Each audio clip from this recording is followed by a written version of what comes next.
Welcome to I Have, brought to you by Happiful and Counselling Directory. Jess Jones is our guest today, and she is just the person to perk you up if you need a dose of realistic optimism, lived experience, and chat about owning who you really are.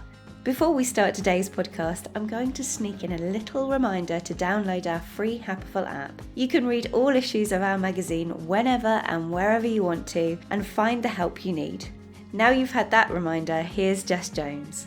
We'd both love it if you could rate and review this podcast, as well as sharing. Today's guest is the brilliant Jess Jones. She's an award-winning blogger, mental health activist, motivational comedian, and author of the brand new and very brilliant book, Own It: How to Build Your Confidence, Completely Love Yourself, and Embrace Your Body. Hers is the relatable voice we all need right now. Welcome, Jess. Hello. Hi, and I'm speaking to you on publication day. How are you doing? I'm good. I celebrated with a Big Mac. The new chicken one was immensely disappointed, but that's fine. But no, I'm doing good. I'm excited, nervous. What's really funny is the irony of feeling really insecure when you've just published a book about confidence. But it's really hard not to, because I put so much into it, and there's so much of me in it. So the idea that people will read it and be like, oh yeah, I love it, or oh no, I don't. I'm like, oh, the pressure is immense. But no, I feel good, all in all. Well, you should. It's brilliant, and we're going to talk about it in a bit more detail. But can we start off with you introducing yourself in your own words? Obviously, I've just given a snapshot of who you are, but what do you think our listeners should know about you? I'm a mum of 4, 7 if you include non-human children, the fur babies. So I've got 4 children, human ones, a dog and 2 cats. So chaos is like just a standard level of life for me.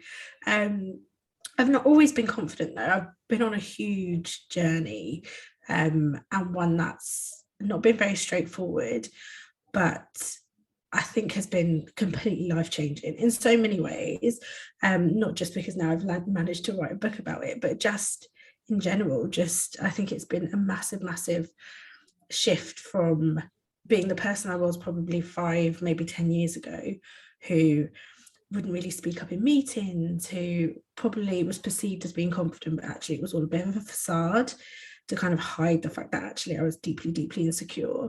And really wanted to be liked, so just agree with everyone and everything, to the person that I am now. And I guess that's what I want people to know, that it's obtainable in my mind for anyone, no matter where you are in your journey. And I hope that's what people get. So yeah, celebrating with a McDonald's, no flash launch parties or anything like that. I just want people to understand that anything is obtainable for them. If it is for me, it is for them. What I love about the book is that you are very clear about your journey and the ups and the downs and the things that you learnt from that were hard lessons, and the stuff that you learnt from that you will take forward and in a way was a gift, although you didn't know it at the time. So we're going to talk about confidence to start off with, because it's your first I am, which is I am confident and capable. Tell us about being confident and capable and how that manifests in your life now.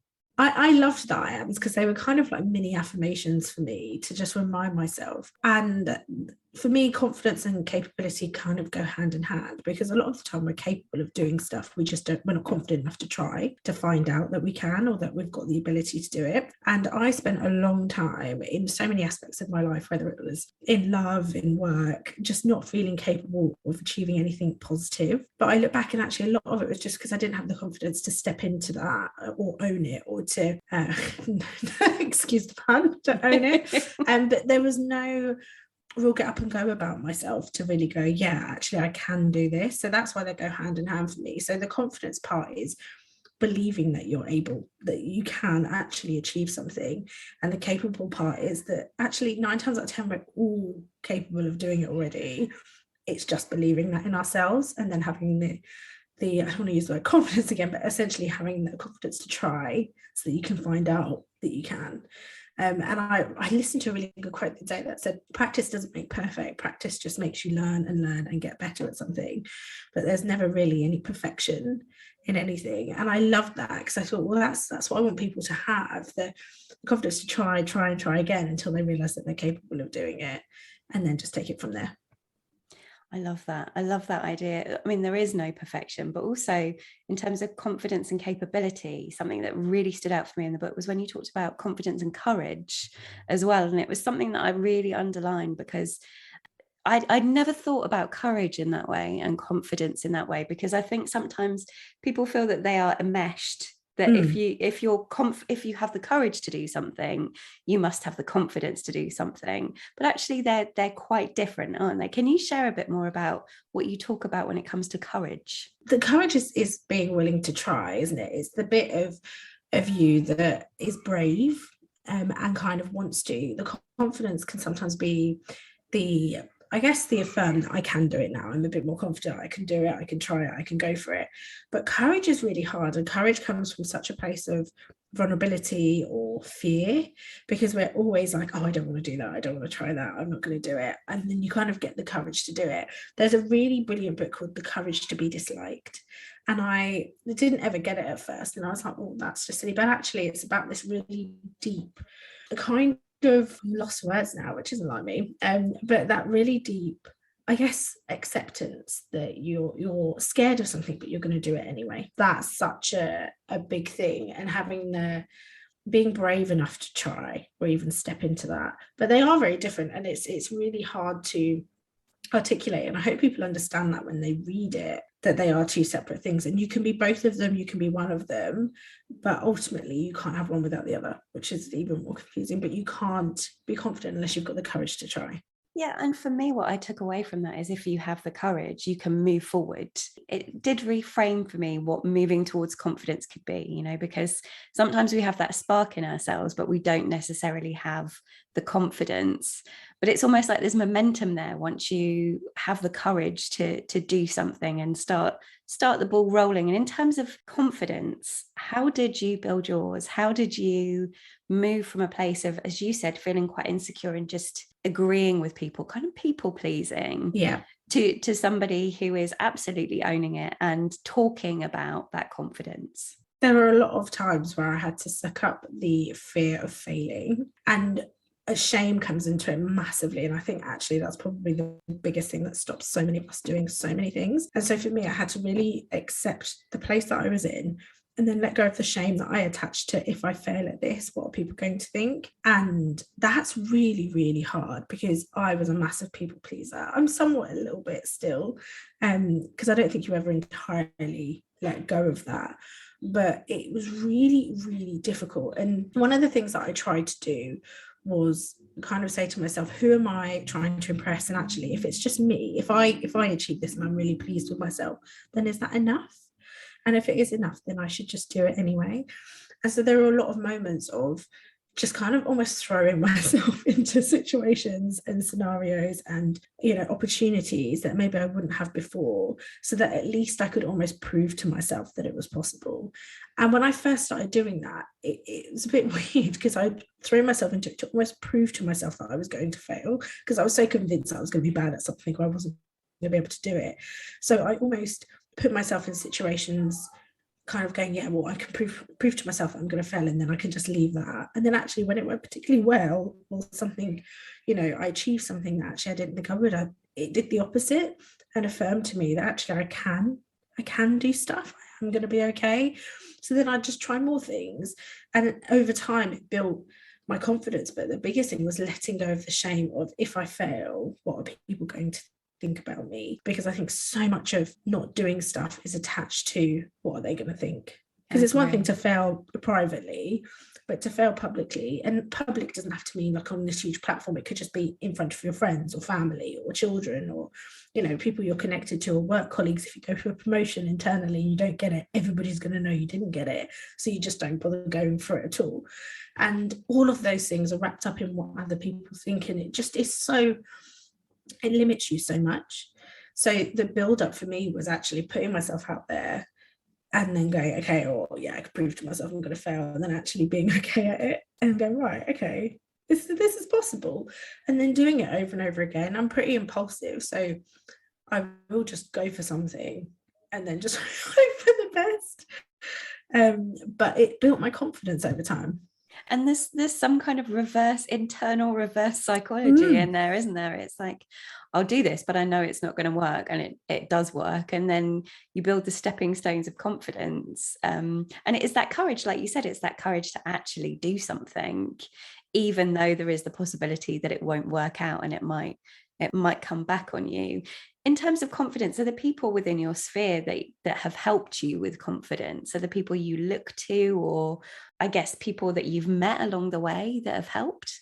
So my mum has always been a really confident person from kind of an outside looking in. And as a child, I look back and she was always quite confident. She was a backing singer. She was always on stage, performing and doing so. Like, that's just what she was like. So as a kid, I guess I had no reason not to be confident, because that's what I saw. And actually, most of the women in my family and my mum's friends were all really incredible, strong Black women who just owned who they were, who were really fearless in everything they did, from what I could see as a child. I never knew the inner workings of their minds, but that's what I saw. And so I just always kind of thought, well, there's no, why can't I? And my mum was very good at encouraging me. And even though we all still have those horrendous self-doubts that stop us doing so much, but my mum probably played one of the biggest parts in that for me, because she was pretty fearless. And I look back and realise just how fearless she was. She was a single mum of two, never stopped us. She still took us on holiday and did all these things on her own that I probably wouldn't have done at the time, or even now. I'm like, oh, I've got to go to Aldi with all the kids on my own. Oh my gosh. And when there was my mum taking us on an airplane, like, all those things. And I think she was a really great example for me. And then just on TV, just people that we saw in general. I used to love the Gladiators on a Saturday night. Yes. But the women on there were so fearless and so confident and so badass. And I loved that. Like, I absolutely loved it. They were like my favourite people on telly. And they were so strong. Oh my gosh, so strong. And I absolutely loved them. And it sounds so silly, but they were such great examples of being like a really powerful woman, who was confident, because they wore these tiny weeny clothes. Like, obviously as a kid I didn't realise how small they were. As an adult I'm like, what? Like, they wore these really tight tiny weeny leotards, but they were amazing. They were absolutely amazing. So a lot of it came from that, but I think I'm very fortunate that my mum was probably the biggest example for me. I bet she is delighted about this book. Oh yeah, she, in her mind, she's obviously written it because she made me. So if she made me, anything I do is like basically her achievement. Like, that's but she does everything with me. So she presents my shows for me when I go on tour. She comes on tour with me. She's essentially my opening act. She's brilliant, and I am very lucky. And she doesn't do all of those things because she's my mum. She does all those things because she's good at them. But yeah, she always introduces, and she said to me when I did my first show, you know, I introduce you to the world. The least I should do is introduce you on stage. That's what she says to everyone. But yeah, she is very proud, but I think proud of herself too for making me. Well, listen, I mean, it's quite a big thing making a human, so we'll give her that. But also, that's really beautiful to hear, you know, that bond, but also as seeing your mum as you were growing up as that confident woman. And obviously, as we're adults now, we see that not everybody is kind of wholly confident at any time. Everyone has their own internal dialogue, but to have that role model is phenomenal. And though you said that your mum feels like she might have written it, it is most definitely your book. And that goes on to your next I Am, which is I Am Owning It. Tell us about owning it, and tell us about why it was important to have that as the title of this book. So, oh God, you could probably hear my dog barking now. And so right. I really weirdly, a few years ago, wrote a Post-it note. I love vision boards and stuff. And I wrote a Post-it note about the girl that owned it, was what I wrote on this Post-it note, was the book title I wanted. And this was like in 2018 or 19. And I had it on this board for years. And then when I got the book deal, the World Book Brilliant, Beth, my editor, was just incredible. And she said, oh, you're always someone who owns it. Like when I think of a title, I think of that. And I was like, that's so weird, because that's on my post-it note. And so that was where the title came from. But actually, for me, owning it isn't just about being really confident. It's about owning all the parts of you, the parts that you don't like, the parts that you do like, the parts that you're trying to accept, the parts that maybe, things that have happened in the past that you maybe regret or don't like. You have to own all of those to really accept the point that you're at now for you to be able to step forward.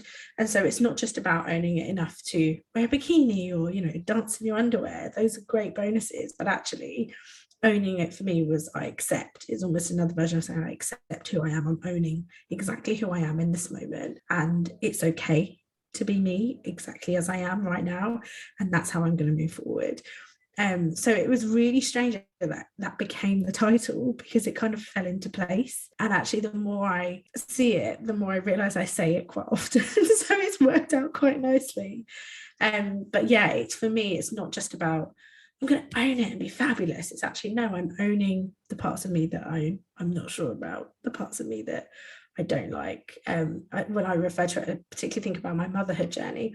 There's parts of my mother in that I'm not great at. I'm a bit of a shouty mum. I've got no patience, but I'm owning those parts of me in order to make them better. But until I accept them and own them, I can't do anything about them.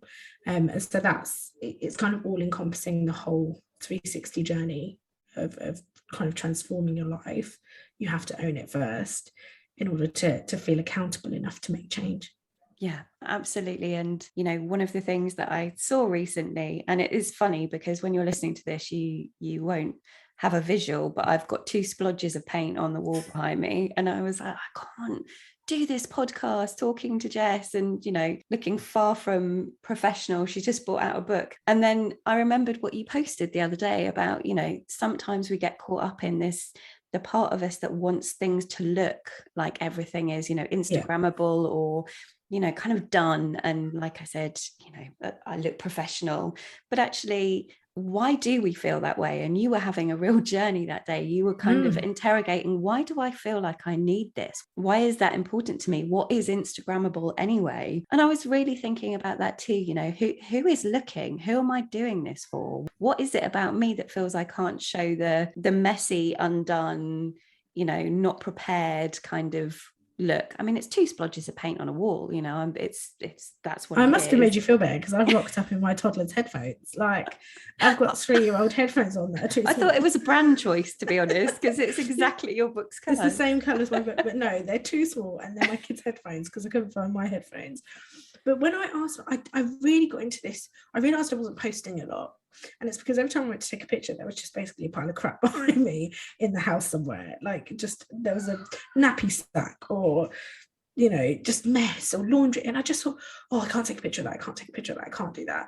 And then I suddenly thought, where is this coming from? Like, what is this? And again, I keep going back to the word shame, but so much of it comes from shame, because we believe as a society having a messy home is shameful, it's embarrassing. So we don't want to project that or show anyone that, because we're worried that people will think that about us. And for me personally, it really became this thing where, well, if I've got a messy house, people are going to think I'm a bad mum, or I'm a bad person, or I've got, they're going to think all these things about me. But actually, none of those things are true. And they're not defined by the state of my house. There's no moral standing on how clean or tidy your house is. And that can be applied to so many other aspects of our lives. We don't show the bits that we deem shameful or messy or unacceptable, because we don't want people to think a certain thing about us. But actually, none of those things that they think are true. They might be true to them.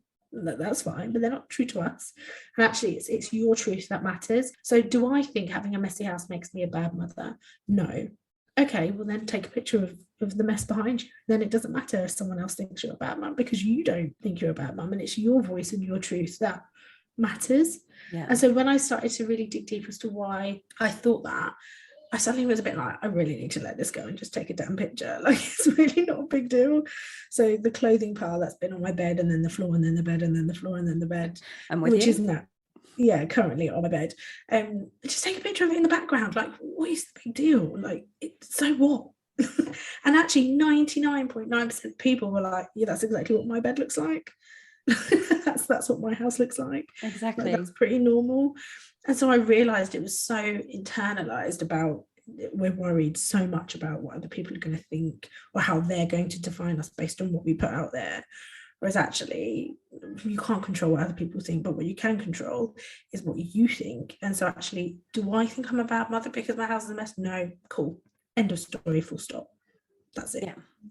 And I think it's wonderful the way that you share your internal discussions about these kind of things. Why has that made me feel like that? And it's something that you talk about in the book, is reflecting quite a lot. You have exercises at the end of every chapter, which is really useful. I have a notebook where I've started to do some of them.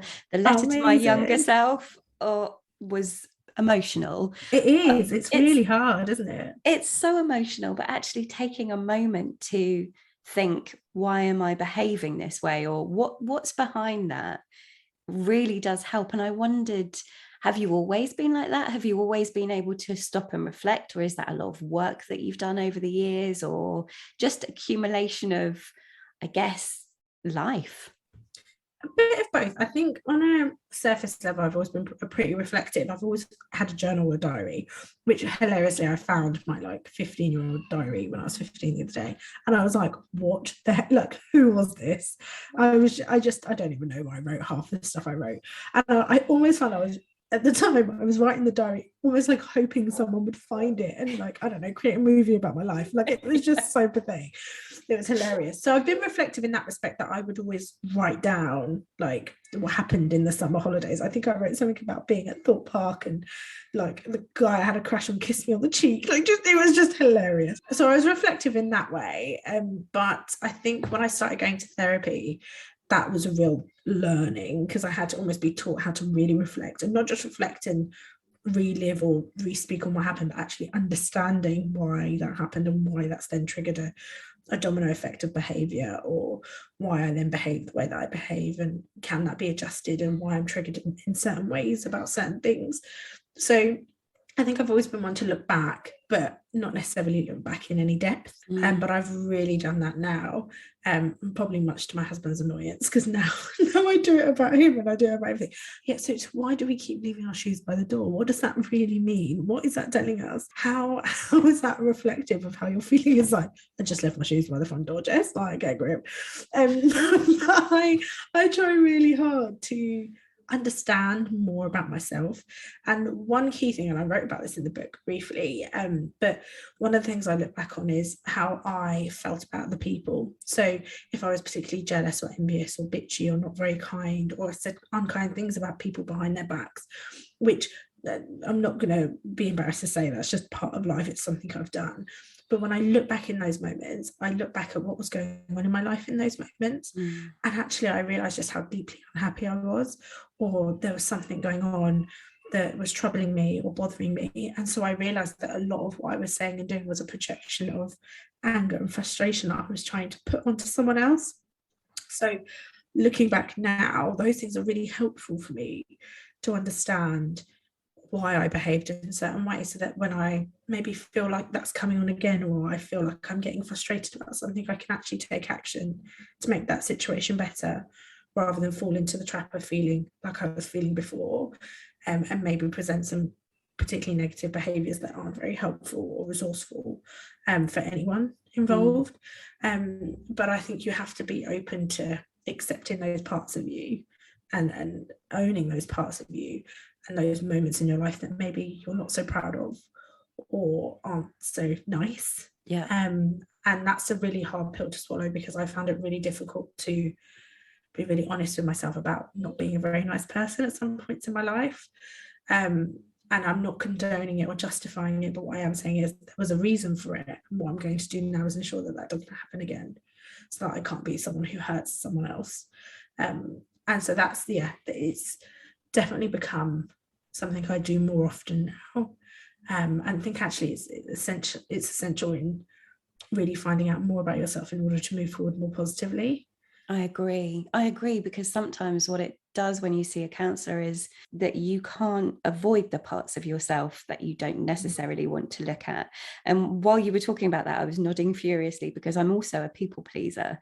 So when I know that I have behaved in a way that is less than kind, or actually quite damaging to someone else, I find it really hard to look at that part, and that's not healthy to only look at the bits of you that you can deal with. And that's why I love this idea of owning it. It is kind of saying, you know, we do have these parts of ourselves that we don't always love to acknowledge, but by doing that we can learn something, and we can move on and not do that again in the future. But by keeping them repressed and feeling the shame there and not letting any light on them, they literally just fester, don't they? Oh, absolutely. And then because we don't talk about stuff, and Brené Brown talks about this all the time about not talking about stuff, when you bring them to light, the shame dissipates, it goes away. And so yes, it can be shameful behavior in some respect, but actually the more we talk about it, the more we can actually understand why it happens, and do more to work to making it a more positive experience for everyone involved.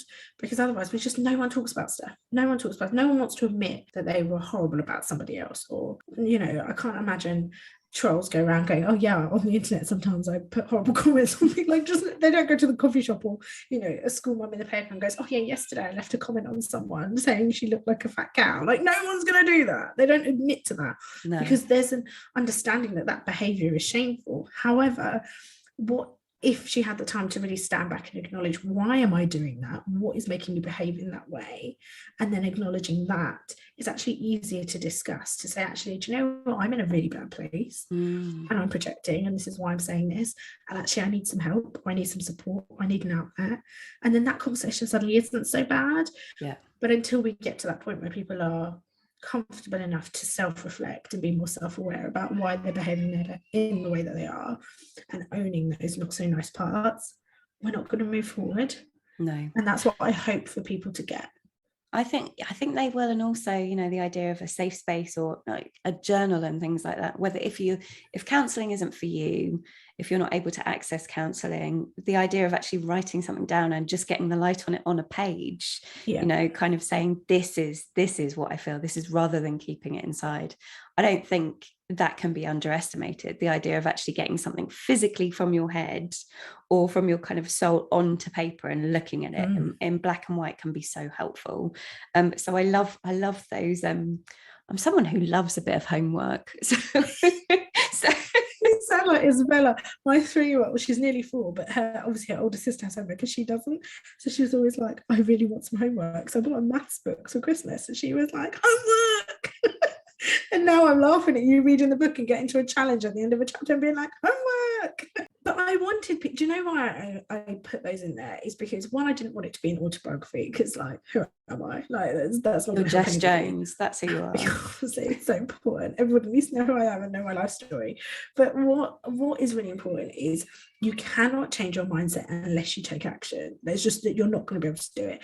So it's all good and well. It's not when people say manifest, and that always makes me laugh, because people think manifesting is literally sitting there and just asking for it, just saying it out loud. But actually, manifesting something is taking action. You have to take actions towards actually obtaining it.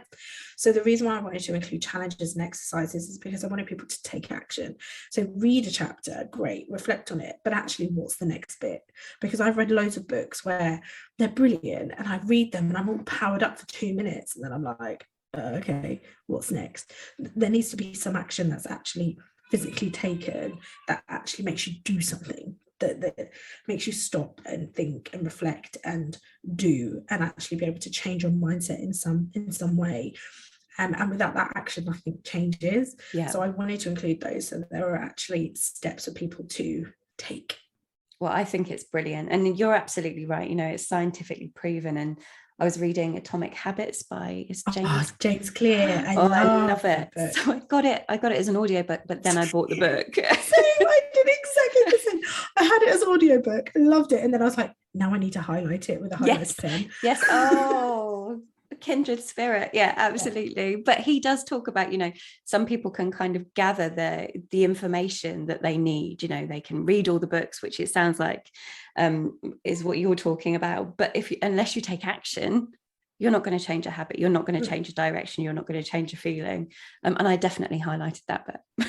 Yeah, I literally I needed the physical book to highlight it. Like I bought it just for that. I'd already read it, but it's really key for me that people understand there's a process. You have to take accountability for yourself and do something. There's a physical thing that you need to do, not physical as in go for a run, but there's an action that needs to be had in order for something to change. Otherwise, it's not going to change. You're just going to know a bit more information. That doesn't help anyone. I agree. You've got to move forward. And moving forward, your next I am is a lovely one. And it's I am loved. Tell us about being loved. Something that I actually haven't always thought was possible. And I realize now that you can't really be loved or accept that you're loved until you love yourself first. And I know some people go, yeah, but I've got a really awful relationship with myself. I don't love myself. But, you know, my husband loves me or something. But actually, the behaviors that we present in those relationships don't always reflect that we know that they love us. So we might constantly look for reassurance, or, you know, we're constantly insecure, or we feel nervous or anxious or worried that they're going to run off and leave us, or something's going to happen, because actually on a subconscious level we don't feel loved because we don't love ourselves first. And so I am loved was not just by others but by myself. I'm loved by me first and foremost, and then the love from everyone else is a beautiful bonus in life. And so that's where that came from for me, because actually the hardest person to convince to love me was me.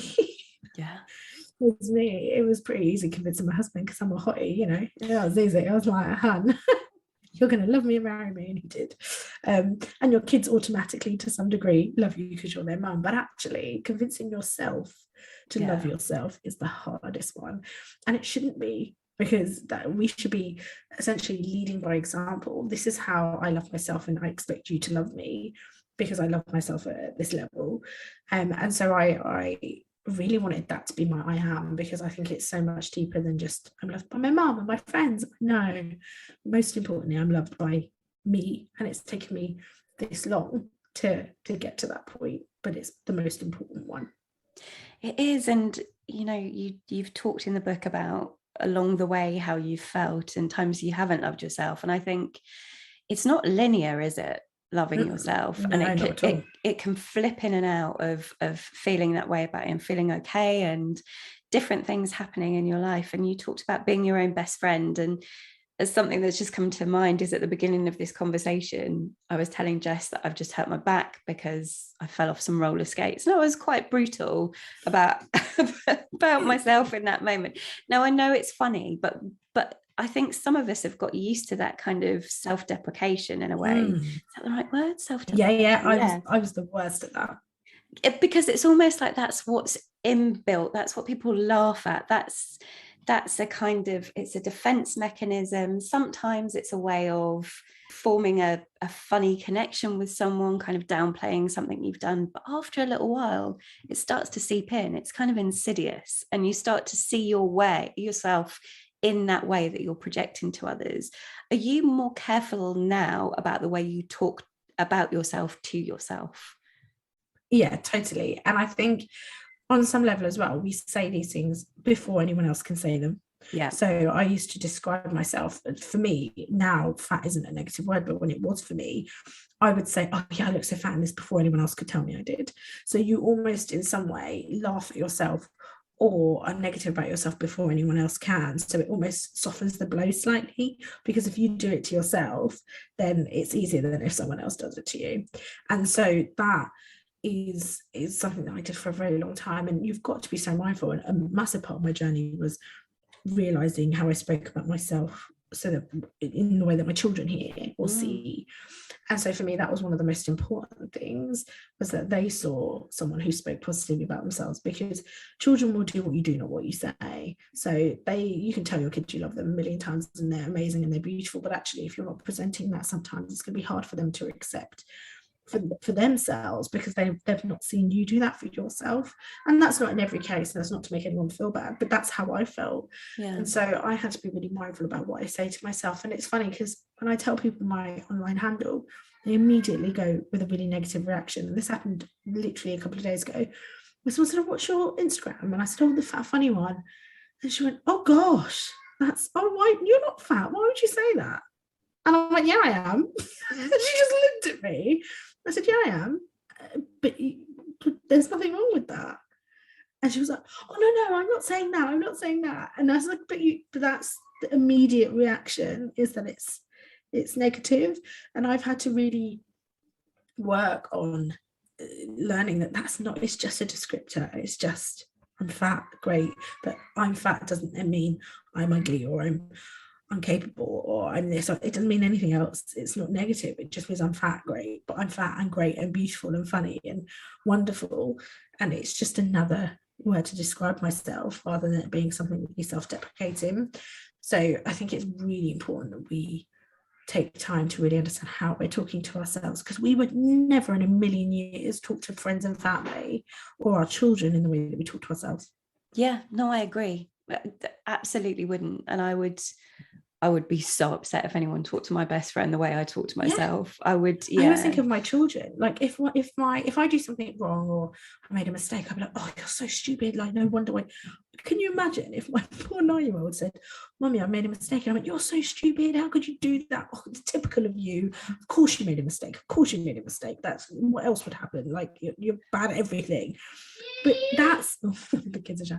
But that's what we do to ourselves. Yeah. It is when you actually say it out loud and expect that same conversation with somebody else, it's shocking. It genuinely shocks you how negative it is. Yeah, it can be abusive. Absolutely, it is. We're verbally abusive to ourselves, and because it's to ourselves and it's in a dialogue, we don't necessarily think it's that important to address, but it is. It's so important. So I always say, and I've said it in the book, you know, would you speak to your best friend like that? But also think of anyone that you care about or love. Would you say any of the things that you say to yourself, to your friend, to your child, to your mother, to your partner? Would you do any of that? And if the answer is no, then there's absolutely no way that you should be talking to yourself like that either. No, I agree. I absolutely agree. And just coming back to what we were just talking about, when you told someone that your handle was at the Fat Funny One and that was their response, it's so interesting how diet culture is so embedded in our everyday that even when you do the work on yourself, and I'm talking from a personal perspective, even when you do the work on yourself and you're trying to move away from that diet culture mentality, guarding yourself against the fact that it is still very much embedded in the world around us. And, you know, talking to yourself and loving yourself is part of the equation, but also being aware that other people won't have the same understanding of how you talk, you know, just the general diet culture shit in January, you know, the general kind of body talk, it's like talking about the weather sometimes in the UK, they're kind of putting yourself down, and just being aware of that around you as being a shorthand for an easy conversation. Like you said, like talking about the weather, it's become so natural and so normal for us to talk negatively about ourselves, or happiness and joy and abundance and greatness all come when we get to when there's a, you know, we lose weight, or we, you know, joy is in smaller jeans. It's like basically what we're taught, and it's just not true. And even when we talk about feeling, like, so we all say things like, it's very British, I feel so fat. You can't feel fat, like that's just literally impossible. Like it doesn't. But we say, so rather than say I feel really full, or I feel so fat, like that's some of the language that we use. And so much of that is just so negative, and we don't even realize it, because sometimes we say it so flippantly, not actually thinking about how much that seeps into our subconscious and how much we then believe that about ourselves. I'm just feeling so fat and lazy. I'm so frumpy. Like, you know, it's all so negative. And we just look at everyone who is smaller than in a physical sense and expect there to be joy there. And actually, so many of my friends are more petite than me, or small, you know, small in physical size, but actually don't have any more joy or happiness, and actually feel some of the same feelings and negativity towards themselves as I do. So if we all feel like that, and we're all in this vicious cycle, then clearly it's not an issue with our physical body, and there's something else going on. And it's so easy, and January is like the worst time. And actually, when we looked at publishing my book, it was like, when did we want to do it? Like, and I just said, I want it to be at the beginning of a year where everyone is being fed this, you know, lose weight, feel great. Oh, you know, this is the year you're going to change your life. This is the year you're going to fit into that dress. This is the year you're going to lose all the weight. This is the year you're going to get to Target. And I wanted to throw something in the mix and go, actually, yes, this is the year you're going to change your life, but it has nothing to do with what you look like and everything to do with how you feel about yourself. Yeah.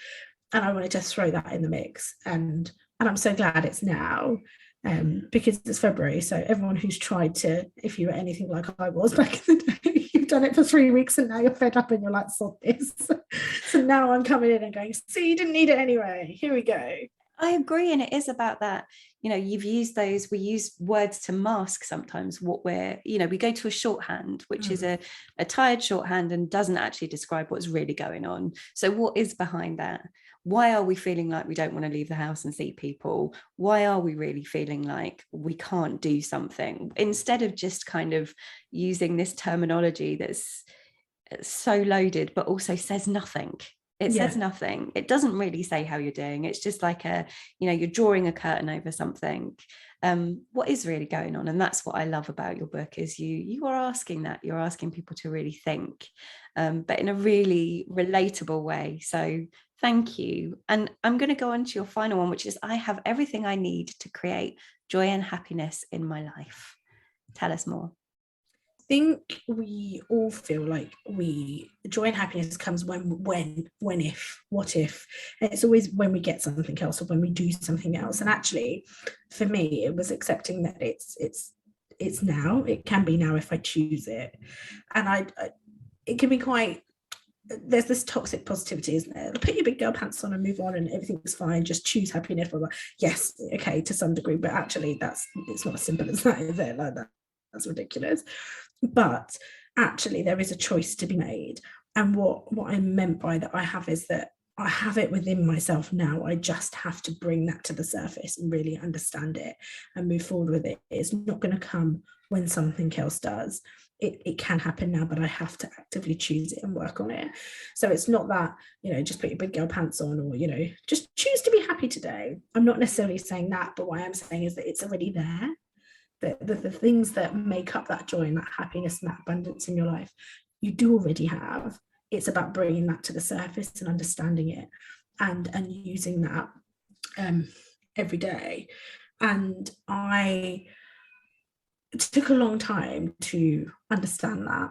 For me, happiness was always going to be when I reached target weight. Happiness was always going to be when I lost weight, or when I found the man of my dreams, or when I had children, or when I got a job promotion, or when I. It was always when.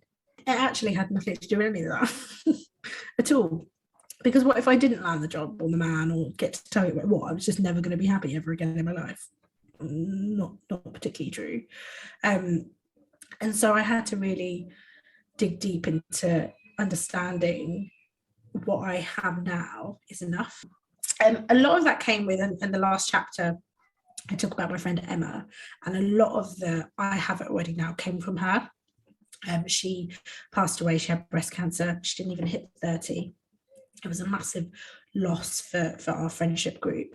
And when I don't know if it's very different when you know someone's going to pass away, someone's going to die. There's this real, I guess it's twofold, isn't it? On a more positive side, you have a chance to have some of those conversations that you maybe wouldn't get if something happened more suddenly. And she said to me, there's never any time. We've run out of time. It's never about any of that stuff. All I wish I had more now is time, but I don't care about any of the other stuff. And that was so hard hitting for me, because actually that's what we expect. We almost, to some degree, are a little bit entitled, thinking we've got all the time in the world to get what we want and then joy will come. And actually that's not the case. And I'm not doing a whole, life's short, YOLO. No, but actually you really have to accept you have everything you need now. Yeah, you do.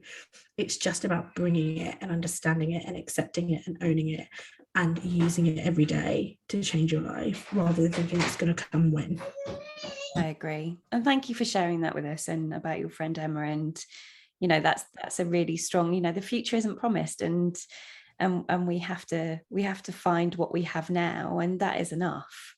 So as we come to the end of the podcast, I'm going to ask you the question that we ask everyone, which is, if you could meet Jess 10 years from now, so you get to go and sit with her on a bench and have a chat for 5 minutes, what do you hope she would say to you? What kind of pearls of wisdom or note from the future do you hope she'd give you?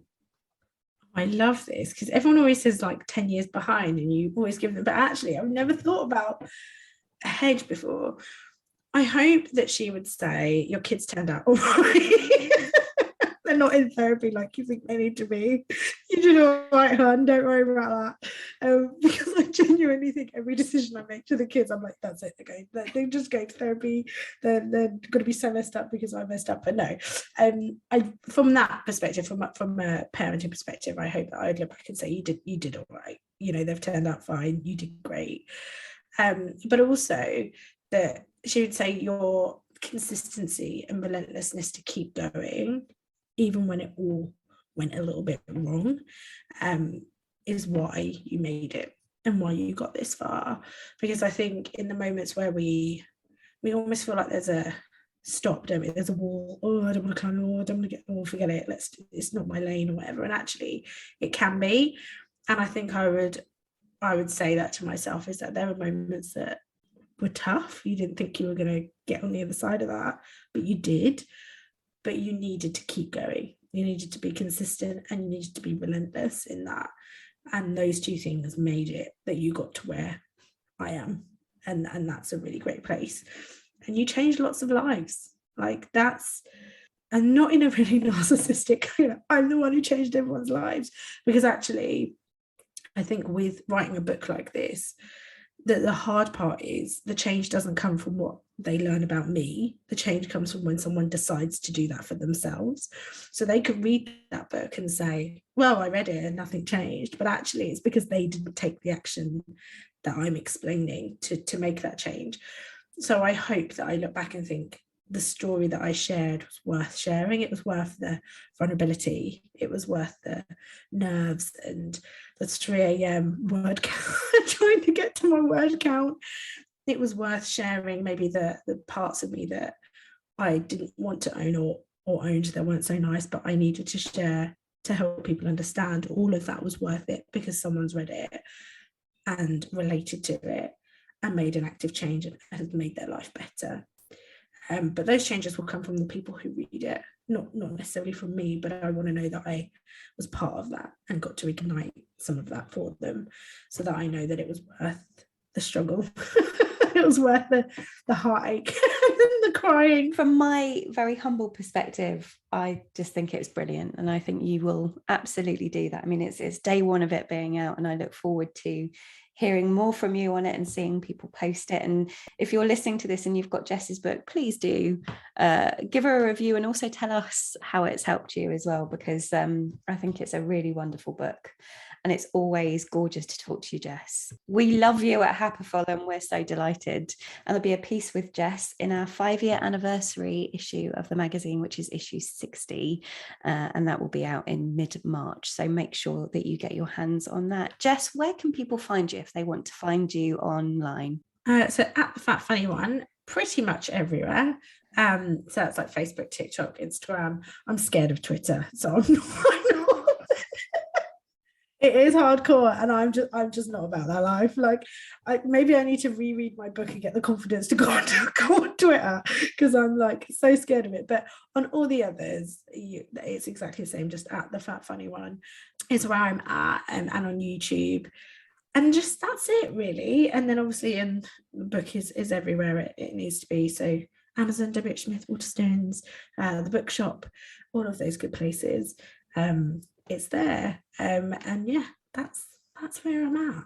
That feels very strange actually, saying you can go to Waterstones and find my book. How weird is that? Thank you for listening to I Am, I Have.